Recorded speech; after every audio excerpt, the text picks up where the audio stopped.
Jadi teman-teman sudah mulai banyak nge-request ya bagaimana cara baca laporan keuangan dan terus ya terutama untuk newbie. Bahkan yang udah lama di pasar modal juga masih kebingungan baca laporan keuangan. Oke, jadi gue di sini bakal ngebantuin kalian dan assist kalian ya untuk ngebaca laporan keuangan, dan pastinya gue kasih kalian tips dan triknya juga ya yang lebih praktis sih gitu loh. Jadi biar kalian juga nggak habisin waktu juga terlalu banyak. Jadi kenapa kalau kita baca terlalu lama nanti nggak beli saham jadinya gitu kan. Oke, ya mana tahu ya kebetulan kalian nemuin satu yang hidden gem dan sebagainya gitu loh ya, which is bakal sangat disayangkan sekali ya. Oke, kita langsung saja masuk ke pembahasannya ya. Untuk laporan keuangan saya bakal pakai contoh si ICBP ya guys ya. Jadi seperti kalian ketahui, ICBP ini kan memang salah satu perusahaan yang the best lah kita ngomong di consumer goods, dan pastinya wow, Indomie siapa sih nggak tahu ya. Oke guys, jadi ini contoh doang ya. Jadi kita bakal langsung saja lihat caranya bagaimana. Oke. Jadi bukan bahasa emiten guys. Oke. Ya, kita pakai yang paling bagus saja ya. Nah, yang pertama yang harus kita baca adalah di bagian aset ya, di bagian aset ini. Kenapa seperti itu? Oh ya guys, aku mau bilang ya, kalau misalkan mau baca laporan keuangan, biasakan ya untuk membaca yang laporan keuangan tipe seperti ini.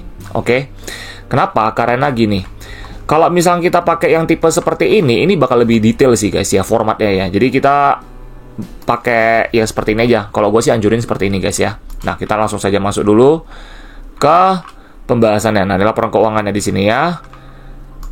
Kenapa aset dulu? Karena aset ini adalah fondasinya guys ya. Aset ini adalah fondasinya, jadi sehingga kita tuh mesti tahu dulu apa aja sih di dalamnya. Nah, yang pertama kita harus lihat itu adalah di bagian kas dan setara kas. Ya, kas ini adalah berarti kita ngomong apa? Ini bagian mereka tuh pegang duit gitu loh ya. Jadi pegang duit dan di tangan tuh ada. Nah, terkadang kita bisa melihat nih mereka tuh bakal ngapain pakai kas seperti itu. Terkadang ada aksi korporasi kah atau apa gitu. Jadi bisa kita sebagai investor kita udah bisa ngeproyeksi bakal ngapain gitu loh. Ya, contohnya seperti saham di Toba kemarin ya, yang udah multi bagger ya. Oke, yang congrats, yang mungkin udah ngeh dari pandangan gua bikin videonya dan bagaimana gua cara hitungnya juga, lihat bagaimana ya. Nah, si Toba sendiri kan asetnya memang gede kas di tangannya. Oke, nah kalau misalkan itu dari sana kan kalian udah ketahuan gitu loh. Oh, dia bakal ngapain gitu loh. Next ada investasi jangka panjang di sini. Terus kita punya piutang, usaha, pihak ketiga, neto, badan bukan usaha, pihak ketiga, berelasi. Ini terkadang kalau gue pribadi ya, gue itu tidak terlalu fokus di sana ya. Sometimes itu cuma sebagai data pendukung saja. Again, tergantung sektornya ya. Kalau biasa di sana-sana punya yang soal masalah piutang usaha dan sebagainya, itu biasa gue bakal lihat di bagian konstruksi ya, konstruksi, karena di sana piutang mereka gede banget. Terus kontraktor tambang contohnya itu aja sih. Dari sana gue baru fokus di sana lihat. Jadi benar-benar beda sektor industri, kita beda fokus juga gitu loh ya. Jadi itu bakal bisa kita baca juga. Terus di dalam sini ada namanya juga persediaan, uang muka, jaminan pajak dibayar di muka, beban dibayar di muka, dan aset lancar lainnya. Nah, untuk persediaan itu sendiri ya pada umumnya kalau gua pribadi, gua bilang sama kalian ya. Nah, kalau misalkan untuk persediaan ini penting ya, tapi untuk beberapa emiten doang gitu loh. Lu nggak mungkin kalau di sektor industri seperti keuangan kamu baca lihat di persediaannya, itu beda banget, oke? Nah, yang persediaan ini biasanya kita baca itu ketika seperti saham-saham yang ada consumer ya, terus tambang, cadangan batu bara berapa banyak, terus nikel ya, biji nikel yang udah jadi berapa banyak, yang mau dijual berapa banyak gitu loh ya. Nah, dan lain-lain sebagainya. Nah, agriculture juga bisa ya, sawit dan sebagainya. Jadi persediaan itu penting juga di sana. Jadi ini beberapa poin-poin penting harus kalian tahu juga sih. Jadi ketika kalian udah ngerti untuk laporan keuangan ini basicnya apa aja, kalian bakal bisa lebih fleksibel lagi dalam membaca laporan keuangan untuk beda-beda industri guys. Oke, jadi itu gampang banget. Oke, ini butuh jam terbang aja. Semakin tinggi jam terbang kalian bakal bisa ya, gue jamin. Oke, jadi gue di sini bantuin kalian sebisa mungkin, sesimpel mungkin saja. Gue bakal jelasin ya, nggak bakal ribet banget. Oke, lanjut. Beban dari muka dan aset lancar lainnya. Nah, kalau gue pribadi ini nama total aset lancar itu adalah 48. Ini dalam apa ya? Jutaan, berarti 48 triliun ya aset lancarnya. Nah, aset lancar ini maksudnya apa sih? Oke, aset lancar itu adalah indikasi bahwasannya perusahaan, kalau misalkan nih contoh amit-amit kenapa-napa ya kita ngomongnya, mereka tuh bisa melikuidasi aset lancarnya semua gitu loh. Jadi ya kurang lebih ada 48 triliun kalau kita lihat dari ICBP itu sendiri tadi kita lihat ya. Nah, itulah. Jadi apa sih pentingnya itu? Penting banget sih. Kenapa? Ini tips yang gue bilang ke kalian ya. Nah, lihat ini dalam sini. Total aset lancar itu pada umumnya harus lebih besar daripada total liabilitas jangka pendek gitu loh. Nah, total liabilitas jangka pendek ICBP itu adalah 11 triliun. Sedangkan aset lancarnya 48 triliun. Berarti boleh dibilang kalau misalkan amit-amit kenapa-napa pun, mereka masih punya cashback gitu loh. Ya, jadi itu pada umumnya seperti itu. Cuman gue mau bilang, tergantung sektor juga, oke? Tergantung sektor. Memang bagusnya adalah aset lancar lebih besar daripada liabilitas jangka pendeknya, totalnya ya. Cuman paling the best itu memang kayak gitu. Nah, tapi tergantung case-case. Kalau kayak seperti industri tambang ya, atau sektor kontraktor dan sebagainya, sometimes itu mereka lebih gede di total liabilitas jangka pendeknya ya, terutama seperti komoditas ya. Nah, dulu seperti Gajah Tunggal ketika masih belum cetak laba ya, itu gue masih ingat banget, dia punya total liabilitas jangka pendeknya itu lebih besar daripada total aset lancarnya ya. Aset lancar benar, lebih besar daripada total aset lancarnya. Tapi perusahaannya gak ada masalah kan. Karena kenapa? Komoditas itu naik dan turun. Jadi ketika mereka turn around, mereka udah pasti bisa ngebayar utangnya gitu loh. Jadi pada umumnya biasa cash mereka juga gede mereka pegang. Karena mereka tuh udah standby kalau misalkan amit-amit nilai komoditas itu turun ya. Jadi memang beda industri itu kalian mesti fleksibel banget. Jadi basicnya itu kalian mesti ngerti banget ini apaan sih gitu loh ya. Oke, kita lanjut lagi. Ini aset tidak lancar. Nah, aset tidak lancar ini berarti boleh dibilang yang ada namanya penyusutan. Oke, itu bisa penyusutan kayak bangunan, kendaraan, ya mesin, itu semua loh. Ada penyusutan kapal gitu loh ya. Nah, kita masuk ke dalam sini. Tanah juga. Aset pajak tangguhan, terus investasi jangka panjang, aset neto. Nah, ini biasa gua baca. Tergantung sektornya. Tapi hampir semua sektor gue baca sih asetnya. Kenapa? Karena di dalam biasanya kita bisa mencari tahu apakah saham perusahaan ini bakal jadi, boleh dibilang kan kadang orang bilang istilah value trap or whatsoever is that lah, istilah-istilah aneh gitulah kita ngomong lah ya. Tapi sometimes gue bisa mengatakan bahwasannya it's real ya. Bukan masalah value trap doang, semua perusahaan. Kenapa? Sometimes di dalam aset itu kita bisa lihat aset ini aset fiktif atau enggak gitu loh. Karena kenapa? Contoh kasus dulu, yang contoh kasus pas zaman COVID itu, sahamnya sekarang udah kena suspend sih, dan gua nyaris aja masuk ya, bener-bener value trap banget ya. Mungkin teman-teman yang di live udah pada ngerti juga, gua dulu hampir kena, gua udah cerita juga, gua nggak jadi beli saham itu ya. Karena kenapa? Nggak logika aja ketika kalian, apalagi ini retail kita ngomong ya, retail kena COVID itu kan pasti otomatis asetnya kan berkurang dong. Kenapa lu bisa menambahkan aset gitu loh? Dan bener saja nggak lama saham itu suspend gitu loh kan. Nah, harusnya kalian udah tahu sama apa itu ya. Jadi itu senjata kalian untuk kedepannya kalau kalian memang benar-benar ngerti cara baca laporan keuangan. Ini memang aset neto. Ini mesti dicek juga terkadang, tapi untuk beberapa sektor industri ya. Tapi penting lah, tetap penting lah ini. Aset hak guna, beban ditangguhkan, goodwill. Nah, goodwill ini salah satu apa? Goodwill ini kita bisa melihat bahwasannya suatu perusahaan itu mungkin memiliki saham gitu loh. Aset intangible lah kita ngomongnya, aset tidak berwujud.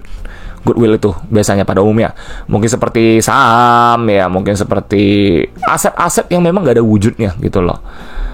Kalau kita ngomong kalau saham digital sekarang ya, saham-saham yang teknologi kita ngomong gitu kan, mungkin ada kripto, ada bitcoin, nggak tahu lah ya, pokoknya itulah ya. Harusnya sih nggak ada ya itu, karena itu terlalu tinggi resiko. Kita ambil contoh doang, contoh ya, tidak berwujud itu seperti itu kira-kira. Mungkin obligasi, nah obligasi itu tidak berwujud ya. Terus saham ya, saham mungkin dia tuh kita bisa lihat tuh, kalau dari saham pada umumnya dia itu bisa kayak lu lihat nih, dia mungkin ada beberapa kepemilikan berapa persen di saham tersebut tertentu dari sana, itu bisa ada catatannya. Nanti kalian mesti baca catatan. Intinya kalian tuh jangan malas baca catatan seperti ini guys ya. Kalau kalian memang ingin tahu lebih dalam, ini goodwill untuk apa aja gitu loh. Kita nggak tahu soalnya. Kita cuma dari sini cuma bisa lihat oh goodwill segini. Berarti kita cuma masih berasumsi apa saja itu. Tapi lebih dalamnya lagi, kalian harus buka dia punya catatan nomor 11 baru lihat. Oke.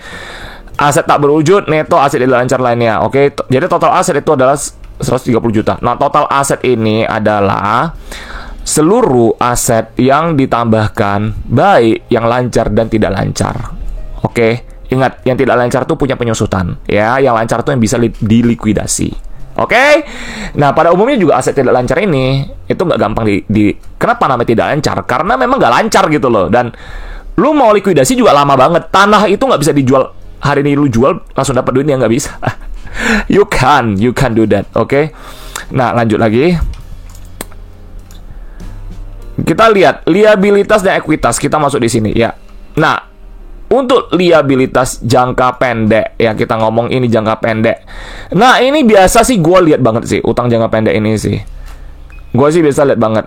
Liabilitas ini benar-benar kalian harus lihat bagus-bagus, terutama jangka pendek. Kenapa? Kalau kita udah bisa memproyeksikan nih, kalau misalnya untuk komoditas mah gampang lah ya. Tapi kalau consumer ya, di mana kehidupan sehari-hari kita pakai ya, apalagi itu kebutuhan primer terutama. Tapi kalau perusahaannya ini boleh bilang consumer ya, agak susah. Kalau misalnya dia utangnya jangka pendek lebih tinggi daripada laba dia, itu udah red flag banget sih. Contohnya seperti itu sih ya. Jadi itu kalian mesti main logika juga dan knowledge. Ingat, knowledge teman-teman harus diperbanyak. Kalau ini gue nggak bisa ngajar knowledge. Kenapa?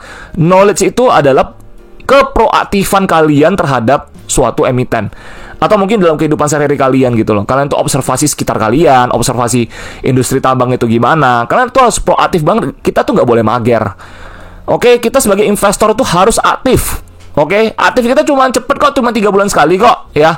Baca laporan keuangan dan tapi kalian harus cari tahu juga tiap hari gitu. Apalagi kalian yang masih newbie gitu, kalian mesti tambah ilmu di otak. Isinya apa saja gitu loh. Jadi biar kalian ngerti cara baca laporan keuangan juga gitu loh. Karena dulu pengalaman gue sharing sedikit. Gue itu dulu bener-bener masih anak ayam banget dulu ya. Anak ayam banget dan gue tuh nggak ngerti. Dan baca laporan keuangan itu harus gue belajar sendiri semua.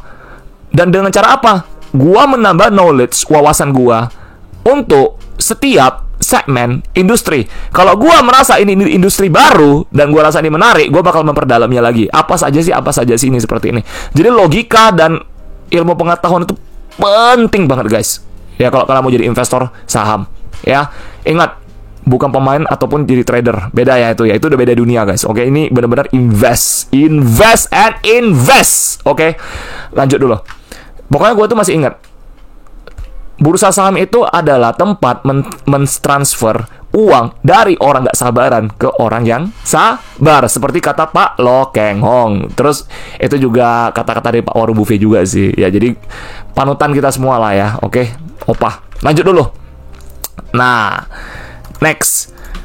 Ini ada utang usaha pihak ketiga berrelasi, bukan usaha pihak ketiga. Nah, terkadang pihak ketiga ini, utang ini gue juga bakal lihat ya. Ini intinya yang gue asik ngomong ke kalian semua ini, gue tuh lihat semua. Gue lihat semua. Cuma memang ada beberapa tergantung sektor industrinya, gue bakal fokus banget gitu loh. Jadi intinya semua harus kalian lihat. Ya, harus kalian lihat. Oke. Ini gue cuma jelasin secara gamblangnya lebih simple aja sih. Ya, karena kalau misalnya terlalu ribet juga nggak ada yang suka cuy. Oke.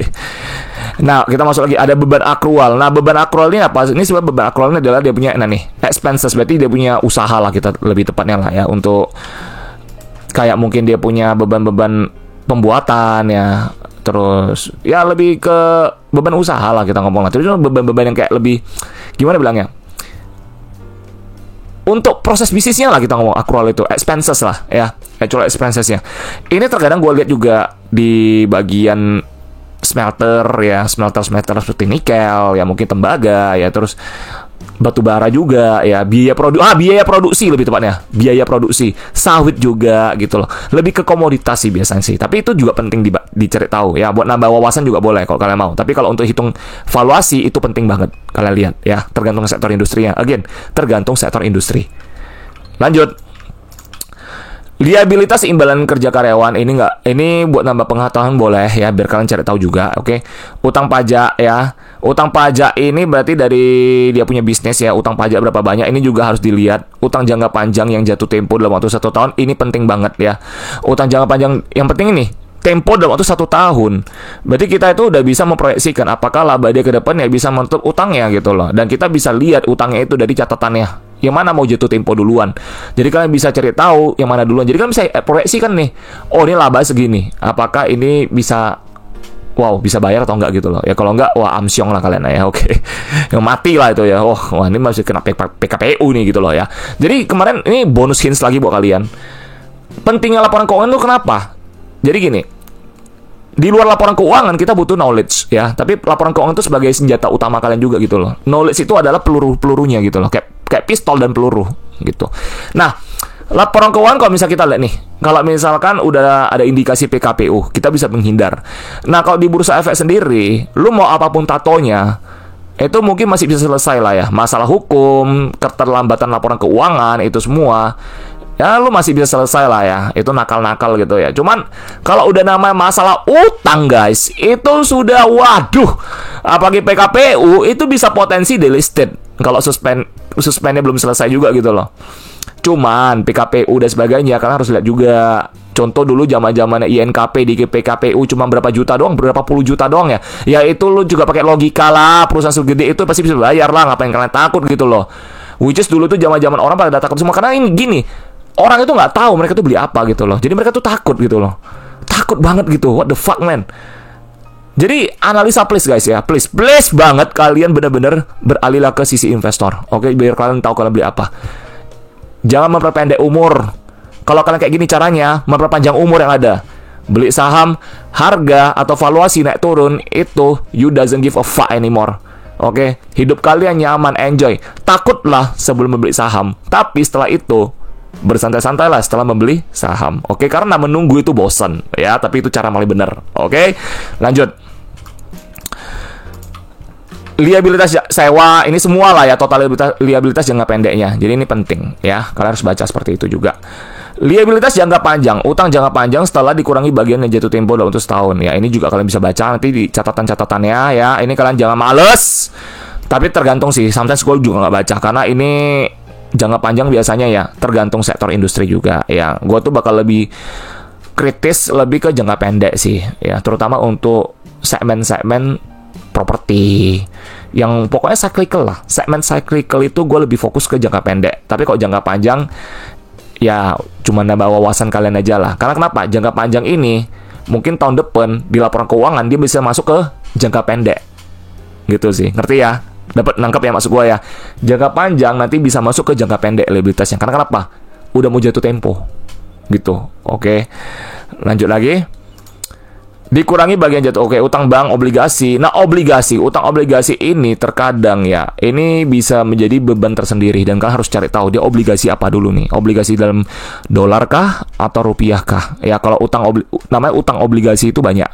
Kalau utang obligasi dalam dolar, wah itu amsyong juga. Kenapa? Ketika kalau USD naik ya, otomatis dia punya utang obligasi juga naik. Itu kalau apalagi yang perusahaan cyclical punya utang obligasi, wah gila lah cuy ya. Jadi sebenarnya obligasi itu apa sih? Jadi orang tuh bisa nyimpen ke aset yang lebih aman sih kita ngomong sih, low risk kita ngomong.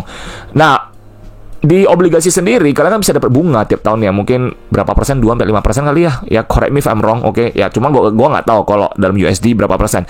Karena mungkin semakin gede dolar mungkin mereka berharap bakal dapat dia punya bunga lebih gede lagi ya, karena dalam USD kan di-convert ke rupiah gitu loh. Cuma sometimes ada namanya misproyeksi gitu loh dari manajemen. Terkadang ada dari sana karena bisa melihat GCG bagus atau enggak, bisa juga di situ loh. Cuma kita nggak bisa patok kayak gitu juga. Again, ini kita masih fleksibel. Gue masih ingat ada satu GCG di perusahaan yang kalau kalian tahu ya kode sahamnya itu sapi. Gue kasih ya sapi lah. Kalau itu mereka itu GCG-nya tuh bisa turn around ya, karena mereka tuh memang ada namanya salah proyeksi lah ya. Ketika waktu zaman COVID mereka tuh beli sapi harganya mahal. Ketika kena COVID otomatis sapi kan turun harganya kan, karena orang gak ada beli, supply and demand hukumnya. Dan mereka terpaksa jual sapinya.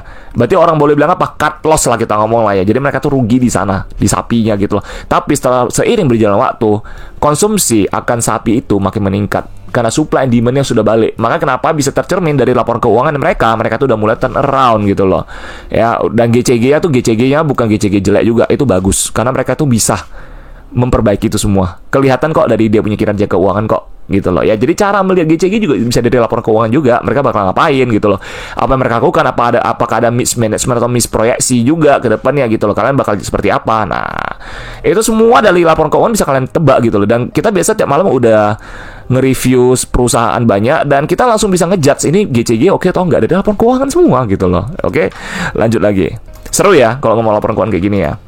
Terus ada namanya liabilitas sewa, pajak tangguhan, liabilitas imbalan kerja karyawan. Ya, ini semua total liabilitas itu adalah gabungan antara jangka panjang dengan jangka pendek ya. Jadi biasanya orang awam nih kalau kita ngomong nih ya, mungkin habis konten ini kalian udah mulai ngerti lah ya. Ada segmen-segmennya gitu loh, pendek jangka panjang gitu. Bagaimana panjang jadi pendek gitu ya.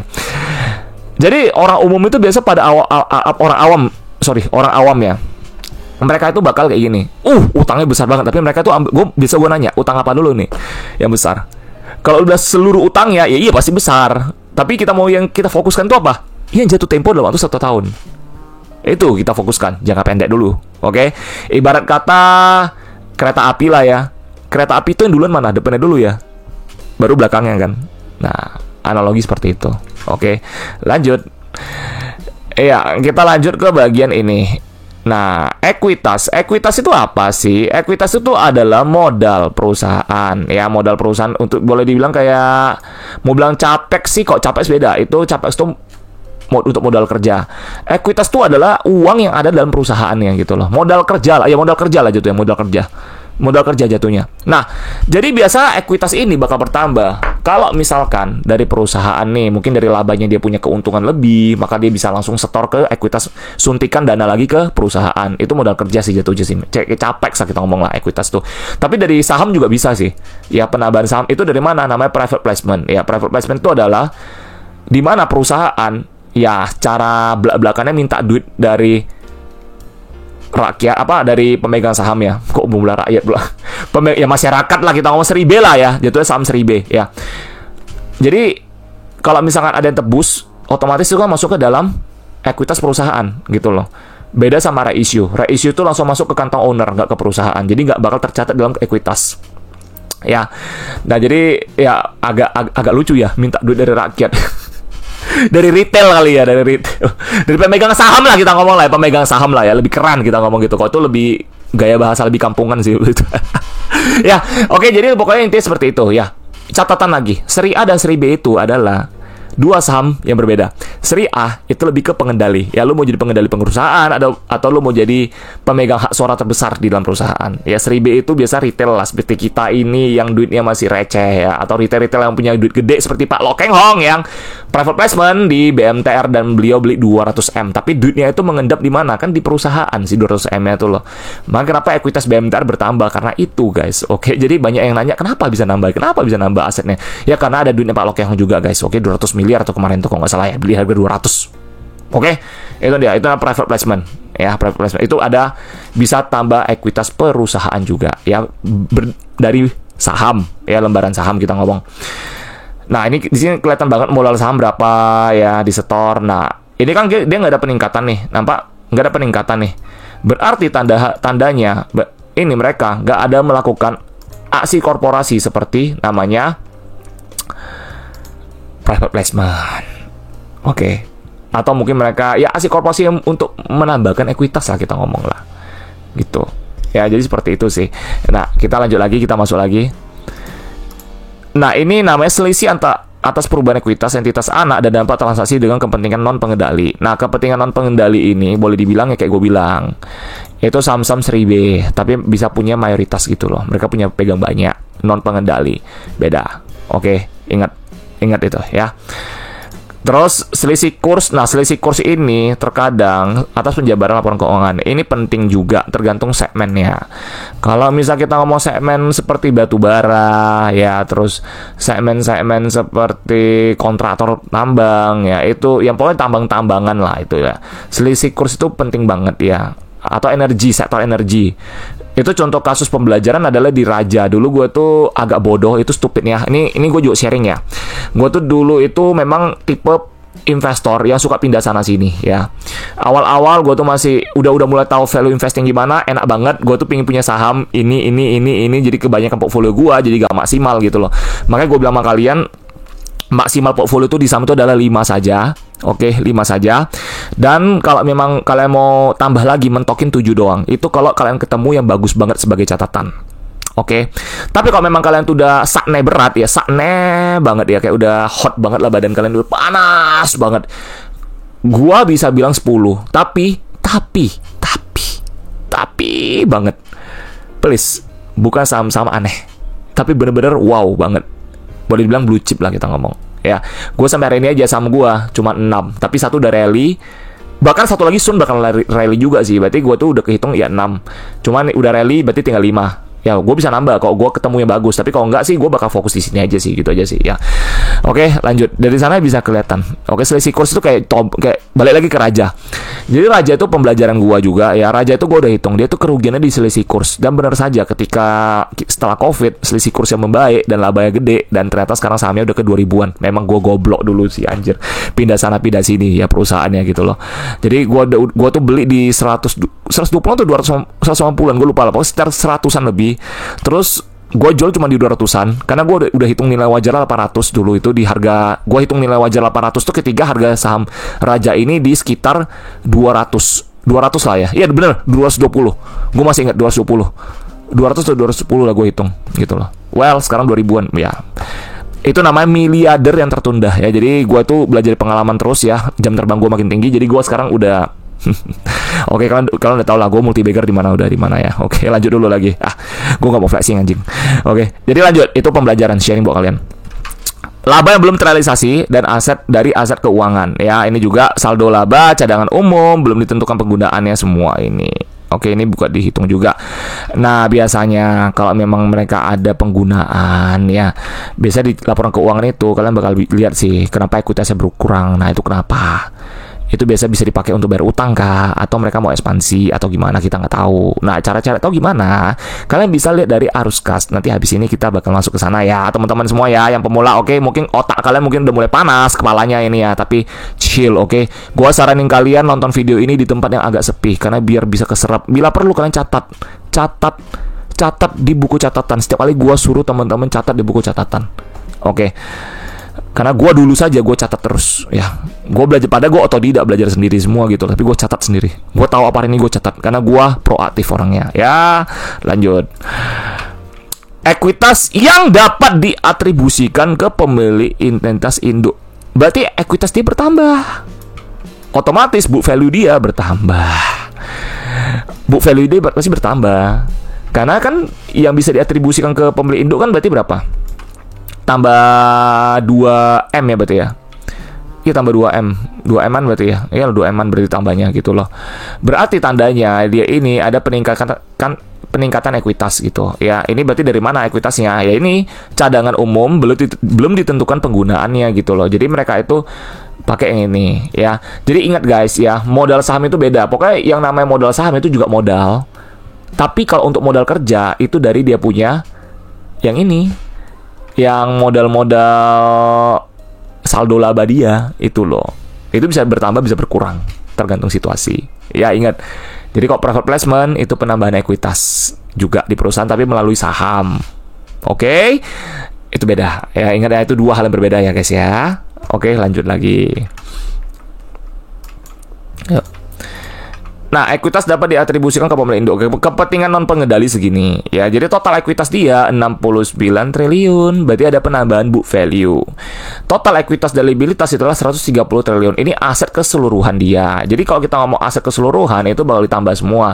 Makanya gue tuh selalu bilang sama kalian, lebih bijak kalau kalian ngerti dia sektor apa, industrinya, kalian tuh bisa langsung hitung valuasi nilai wajarnya. Kalian kulik semua dari dalam sini semua valuasinya satu-satu. Contoh nih kayak tambang apa ya? Kalau batu bara apa sih yang mesti kita cari? Persediaan, pasti persediaan. Terus total persediaan segini nih, cadangannya nih. Oke, kalian kurang-kurangin nih sama utang dia, sama beban produksi dia, biaya produksi ya. Terus dikurangi sama royalti ke pemerintah berapa gitu loh ya. Kalian udah dapat semua mentahnya, rawnya. Baru kalian kalikan sama harga saham harga batu bara dunia sekarang berapa. Ketemulah cadangan batu bara dia gitu. Itu batu bara mentahnya. Itu cara Pak Lo Keng Hong sih. Oke, karena beliau pernah ngomong juga kan di beberapa kesempatan. Terus gue punya buku ya beliau juga, beliau punya buku ya, buku beliau lah kita ngomong lah, buku Pak Lo Keng Hong. Gue punya bukunya juga, ini dia. Oke, kok kalian mau baca bisa juga ini bagus banget nih, gue suka banget bacanya ya, seru banget ya. Nama juga panutan ya, kita ikutin yang udah berhasil aja lah, nggak usah aneh-aneh ya, ikuti. Makanya kenapa Jeff Bezos selalu ngomong sama Warren Buffett, your way is so simple. It is so simple. Why not just everybody copy and just follow what you are doing gitu loh. Lo tau Warren Buffett bilang apa? Karena nggak semua orang tuh pingin kaya lama, ngerti ya? Karena semua orang tuh nggak sabaran. Maksud beliau tuh seperti itu sih. Ketus. Tapi kalau yang merasa nonton ini, kalau udah merasa ya, well, ini orang terkaya di dunia ngomong seperti itu. Jadi gue, karena panutan gue tuh mereka, dan gue punya basic skill itu dari mereka juga ya. Jadi kalau nggak suka ya Wow. Oke, kalau misalnya kalian bisa tobat ya bagus lah ya. Oke, lanjut lagi. Nah, ini udah kita masuk ke penjualan. Nah, penjualan ini udah berapa lama nih? Wow, ini bakal video lama banget tapi gak apa-apa, gue bakal sharing lebih kalau bisa, karena gue memang suka sharing ke kalian, jadi biar kalian bisa lebih ngeh ya.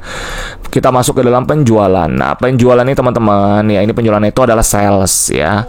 Terus beban, ini beban pokok penjualan ya. Terus laba bruto ya, beban penjualan ini semua kalian mesti baca. Beban umum dan administrasi, ini beban umum dan administrasi ini adalah gaji karyawan ya.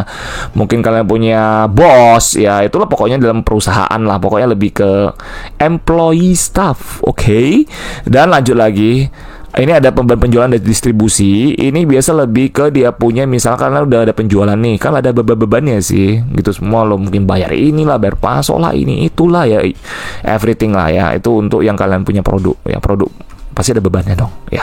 Mungkin bayar pengiriman apapun itu ya. Oke, lanjut lagi. Nah, laba bruto itu laba kotor artinya ya. Ini masih gross profit. Beban pokok penjualan itu adalah ini, beban penjualan tuh ya bakal dikurangin sih gitu loh. Dia punya beban lah. Sama itu. Jadi ini kan penjabarannya doang. Di dalamnya apa aja gitu. Terus laba usaha ini adalah operation profit. Operating profit ini adalah usaha laba dia. Maksudnya dalam bisnis dia itu dia masih ada laba gitu loh. Laba usaha itu bukan net profit ya, beda lagi. Jadi benar-benar yang dalam kantong dia, maksudnya ini loh, gue setelah dikurang-kurang ini semua gue dapat labanya. Laba actualnya segini, tapi gue kan masih ada pengurangan lagi gitu loh ya. Nah, itu laba usaha, berarti operating profit lagi di tepatnya ya, laba usaha itu penting juga, karena harus ada catatan di sana juga.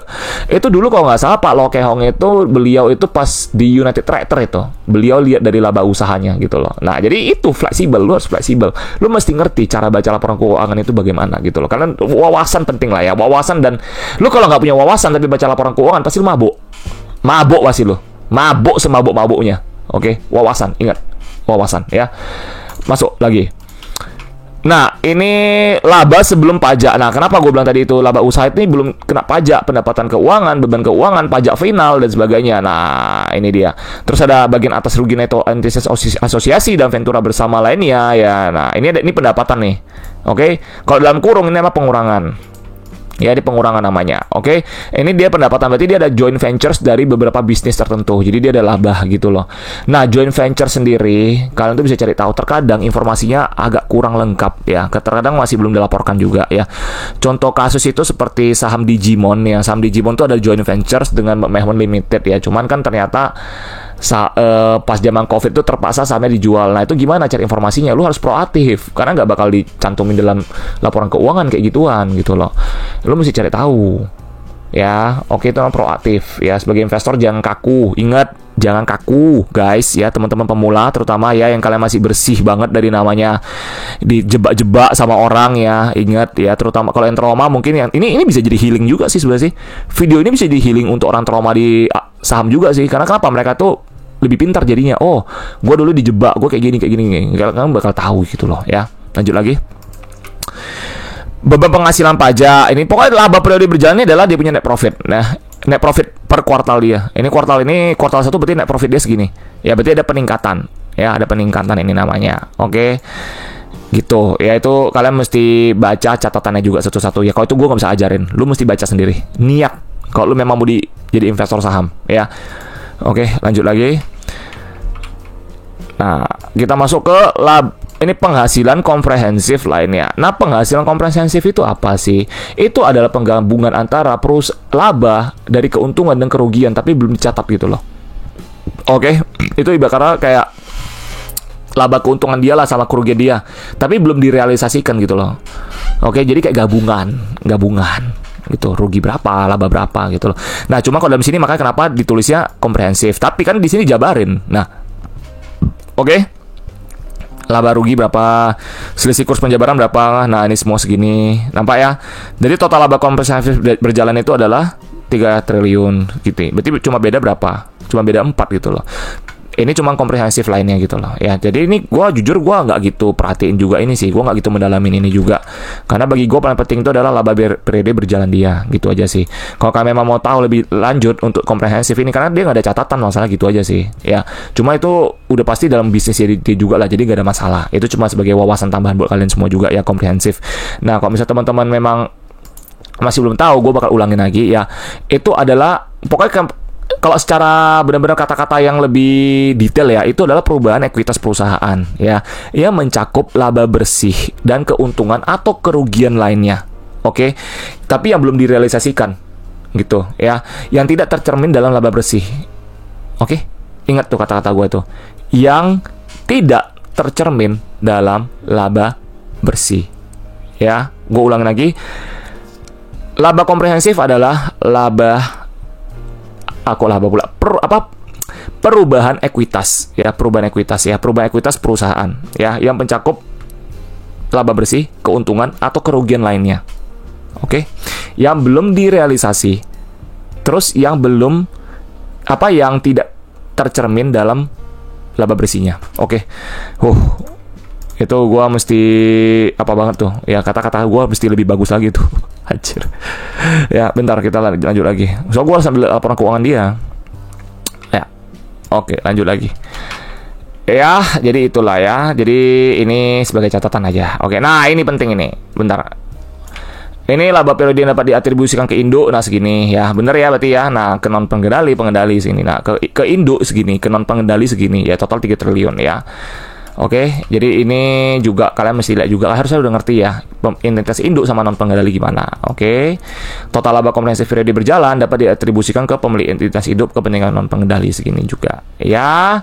Oke, jadi tergantung sektor lah ya. Kok kalian memang benar-benar mau cari tahu lebih dalam lagi, tergantung sektor. Intinya adalah knowledge ya guys ya, teman-teman harus banyak knowledge. Ingat, proaktif tambah pengetahuan ya. Jujur ya. Orang itu suka orang yang banyak pengetahuan ya, enak diajak ngobrol soalnya gitu loh ya.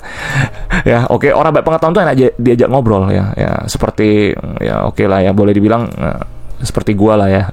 Ya memang iya sih. Ya, gua bakal jadi number one sih. Oke, gua bakal jadi number one. Oke, ini gua ngomong. Ya, kalau kalian nanya siapa yang paling terbaik, gua yang paling terbaik. Oke, kita lanjut ya. Because I knew it, karena diri gua paling, kalau untuk soal kayak gini kan, gua paling bagus. Ya, lanjut.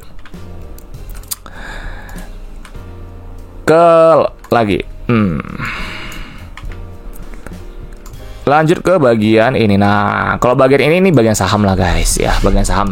Jadi ini gue nggak gitu perhatiin juga ya, gue nggak gitu mantau ini lebih lembaran saham, detail-detailnya lah. Kalau teman-teman memang gatel atau pengen cari tahu ya silakan aja. Kalau gue sih nggak peduli, gue tuh peduli bisnisnya. Oke. Tapi terkadang gini. Terkadang dari dalam sini kalian bisa menemukan sesuatu juga sih ya, transaksi kayak penambahan modal sahamnya berapa, dari siapa dan sebagainya gitu loh. Itu ada catatannya juga guys ya. Nanti kalian bisa lihat karena di sini ada catatan-catatan seperti nomor 31. Nah, ini kan ada di catatan. Nah, laba periode berjalan, nah ini semua ya. Ini boleh bilang kayak ringkasan doang sih. Ya, ringkasan doang sih. Jadi gue nih nggak gitu perhatiin juga, nggak gitu gue bacain. Ya, oke. Kita lanjut ke next page. Ini yang paling penting bagi gue. Oke. Itu adalah arus kas ya. Ini pembelajaran buat kalian semua. Arus kas ini penting banget. Oke. Sebelum gua kasih hints dan tripnya ya, teman-teman yang udah nonton sampai belakang, semoga ilmu kalian makin bertambah ya. Kalian bisa nonton ulang terus karena ini bakal di YouTube gua selamanya. Jadi kalian bisa nonton ulang terus, terutama buat pemula ya. Lanjut. Arus kas dari aktivitas operasi itu adalah, kita ini kan banyak banget nih, ada penerimaan dari kas, pelanggan, dan intinya apa sih itu? Intinya adalah kalian itu masih bisa menyisikan cash flow dari pendapatan. Ngerti ya? Lu contoh nih, pendapatan lu itu segini. Contoh pendapatan lu 1T lah. Tapi lu dari 1T itu, lu masih ada penyisihan untuk jadi cash flow di perusahaan lu. Untuk lu punya modal bisnis lagi, modal kerja lagi. Gitu loh. Ya, perputaran, aliran, ibarat kata aliran darah lah gitu loh. Ya, aliran darah kalian itu. Nah, arus cash flow ini penting untuk di beberapa industri. Terutama di tekstil. Tekstil itu industri yang lagi tertekan. Ingat, industri yang lagi tertekan. Dan kalau cash flow mereka minus, apa yang terjadi? PKPU, karena nggak bisa bayar utang. Contoh kasus, Sritex dan PBRS. PBRS beda cerita karena dia ada nama restrukturisasi utang. Itu beda lagi. Cuma gue nggak tahu dia punya update sekarang. Itu gue terakhir kali ikutin PBRS itu 2023 kalau nggak salah. 23 awal itu terakhir banget tuh. Pokoknya dia ada restrukturisasi utang. Nah, kalau Sritex itu memang udah done lah, kita ngomong lah gitu loh ya. Nah, itu pembelajaran ya. Jadi kalau bisa kita ngomong kalau tambang gimana bang? Nah, tambang itu kan cyclical ya, batu bara. Dia kalau dia naik lagi, itu besar kemungkinan dia bisa tebusin, bisa cash flow dia bisa positif. Cuman ingat utang. Selalu lihat utang tadi, utang jangka pendek dia. Ingat guys, dari tadi gue tekanin utang, dan utang. Dan sektor industri juga, kalian harus benar-benar proaktif. Ingat, proaktif, fleksibel ya. Gue ngerti ini nggak mudah. Gue juga butuh waktu lama. Oke, gue ini di bursa saham udah 5 tahun. Dan gue sampai hari ini masih belajar. Karena kadang gue silap juga. Kita masih manusia. Intinya kita selalu growth ya. Ingat, kalian semua harus selalu menyediakan wadah ya. Air ini nggak boleh tumpah. Selalu wadah harus selalu lebih besar daripada isinya. Oke, kalau misalkan kalian bilang, "Bang, airnya udah mau tumpah nih," kalian ganti wadahnya ke wadah lebih besar lagi. Never stop learning ya. Ingat, ada 3 tahap orang. Ketika kalian sudah bisa, kalian bakal berhasil. Ketika kalian berhasil, disinilah ujian utama kalian apa? Apakah kalian bakal tetap ingat daratan atau lupa daratan? Biasanya orang songong itu nggak bakal lama sih. Oke, gue ingetin. Orang songong nggak bakal lama. Ingat, lu harus berterima kasih sama alam semesta ini semua. Kalian bisa, kenapa? Karena ada yang membantu juga, support, yaitu alam semesta ini mensupport kalian. Ketika pikiran positif, maka semua bakal positif ya. Ketika pikiran negatif, lu bakal memancing hal negatif. Songong itu negatif, karena lu sombong. Lu bakal memancing hal-hal negatif. Oke, selalu belajar, jangan pernah berhenti ya. Never stop learning. Oke, lanjut. Kok jadi motivasi ya? Ya memang iya sih. Ya kalau gue tuh memang lebih ke coaching sebenarnya sih. Ya jadi gue tuh ngajarin kalian juga lebih ke coaching juga sih. Lanjut. Nah, terus ini nama arus kas dari investasi. Ini tanda mereka lagi ekspansi gitu loh. Yang paling bagus tuh ini lagi ekspansi tandanya. Yang kasnya itu digunakan untuk aktivitas investasi. Jadi mereka ekspansi bisnis ya. Nah, di sini berarti kan kelihatan nih perusahaan lagi ekspansi gede-gedean. Ya, kelihatan. Kenapa tahun lalu itu mereka kayak tahan cash, nggak ekspansi? Karena alasannya adalah harga bahan baku kan naik. Iya dong. ICBP itu GCG pinter. Kita tunggu dulu deh harga bahan bakunya turun dulu. Kita baru ekspansi. Oke? Dari sana kalian udah bisa menilai GCG ini bagus. Kayaknya gue udah pernah ngomong ini di video hitung valuasi deh. Kalau nggak salah kemarin itu ya. Atau cara analisa ICBP ya, gue lupa deh. Ya pokoknya itulah, gue pernah ngomong soal ini juga sih. Ya, lanjut lagi. Terus ada nama arus kas dari aktivasi pendanaan. Ini berarti dia boleh dibilang, kalau pendanaan ini boleh dibilang apa ya? Minjem atau dia bayar utang. Oke, minjem atau bayar utang. Nah, kalau misalkan dalam kurung itu kan negatif, berarti dia bayar utang. Kalau positif, berarti dia minjem duit lagi dari bank. Nah, tipsnya adalah kalau laporan keuangan dari cash flow-nya, yang paling bagus ya. Tapi again, beda industri, beda-beda juga. Tapi ini kita ngomong paling bagusnya. Seperti tadi, aset lancar lebih besar daripada liabilitas jangka pendeknya. Oke, itu the best-nya. Tapi tergantung sektor industri. Kita ngomong the best-nya aja, ya. Karena nggak semua juga jelek. Kalau liabilitas jangka pendeknya lebih besar daripada aset lancarnya. Contoh gajah tunggal, oke. Dulu ya. Gajah tunggal sekarang gue nggak tahu sih laporan keuangannya sih. Nah, kalau yang sekarang ini cara lainnya adalah yang paling bagus positif, negatif ya. Positif ini, negatif ini negatif. Kenapa seperti itu kok? Jadi kalau positif berarti kan dia punya duit di arus kasnya. Oke. Kalau negatif berarti ekspansi.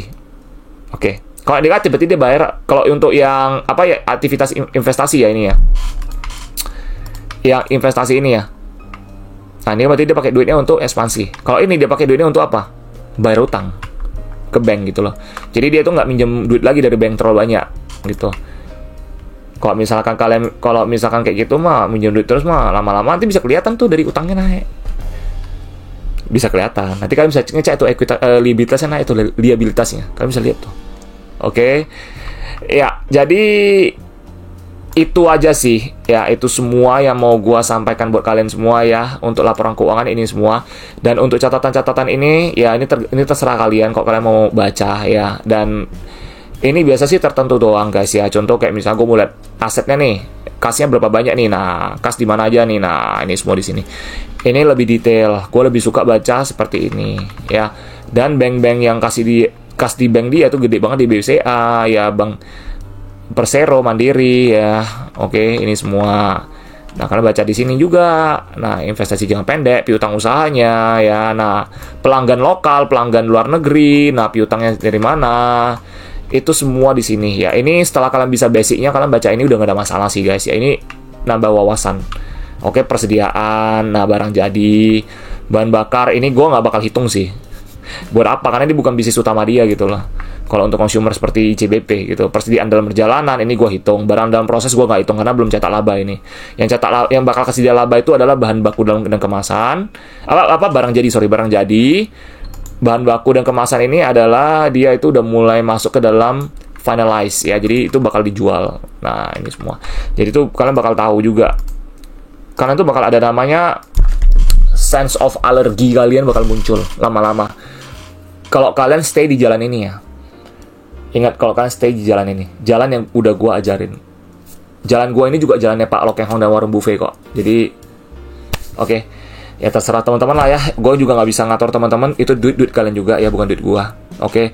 Jadi intinya kerugian atau keuntungan kalian tanggung masing-masing sendiri doang ya. Gue cuma sebagai asisten kalian lah, kita ngomong lah ya. Wah, keren banget ya asisten kalian. Gila. Ya lebih sebagai teman lah ya. Teman bicara, teman ngobrol, teman yang ngerti banyak soal kayak gini. Jadi teman-teman yang bisa sharing buat kalian. Ya, jadi again, ini cuman teknik gua baca laporan keuangan. Jadi mungkin orang lain ada caranya sendiri, lebih kompleks atau lebih simpel lagi mungkin ya. Jadi take it with granite of salt ya. Oke, itu bahasa keren ya.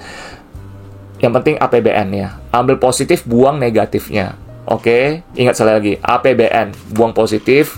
Kok buang positif? Ambil positif, buang negatifnya, guys. Ya, jadi semoga bermanfaat ya untuk konten baca laporan keuangan ini. Mungkin jadi masterpiece gue sih ini sih ya. Karena ini detail banget. Dan gue sampai sharing pengalaman dan juga motivasi buat kalian juga. Oke, selalu positive thinking. Ya. Cari tahu kenapa kalian mau beli saham ini. Apakah kalian cuma ngejar kereta, atau kalian spekulasi, atau kalian beli saham itu karena kalian melihat bahwasannya ada something yang menarik, something yang gue juga nggak tahu, tapi kalian tahu valuasi di mana, bisnisnya apa, dan GCG juga apa. Gue yakin kalian yang nonton ini, kok kalian udah bisa master ini semua, gue yakin kalian itu semua calon miliarder, calon orang-orang sukses yang bakal bisa menaklukkan bursa saham. Oke, gue yakin itu. Stay positive, keep learning.